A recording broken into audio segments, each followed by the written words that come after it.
Hindi po siya permanent and of course, every 30 days lang po siya. So, kung sakali man po mag-a-avail kayo ng 95K coins, which is yun yung normal VIP. Siyempre, the more na mas malaki ang ipine-purchase ninyo, the more na mas maraming privilege na makukuha kayo. Andun yung invisible online, andun yung invisible visitor like that. Tapos yung mga seaters ninyo, mas marami at saka lahat ng seaters ninyo is more on crown seat, especially kapag naka-VIP kayo. So each VIP has own privileges. Makikita nyo naman po yung mga details po doon. Click nyo lang po yung bawat boxes. So inuulit ko ha, hindi yan permanent. Siya ay renewable per 30 days. Halimbawa po na nagkamali kayo ng purchase na 2 beses kayo nakapag-purchase ng normal VIP.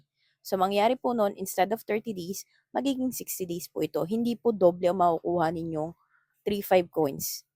Wala pong dobleng privileges kapag parehas na VIP lang naman po ang pinurchase ninyo.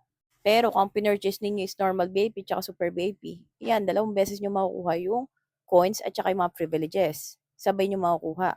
Pero yung expiration date nito is valid for 30 days only. Kung kailan nyo pinurchase yung normal VIP, ganun din siya mag-expired. Yung super VIP, ganun din po, 30 days din po siya. So anytime, pwede kayong mag-renew ng VIP ninyo as long as may coins kayo.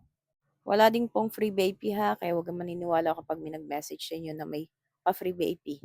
Walang ganon. So you can check some of my tutorials on my social media accounts. Just search Tita Laika. And you can follow me on Popo Live. My user ID is 79170. I'm doing live every Tuesday hanggang Saturday, 9 p.m. ha.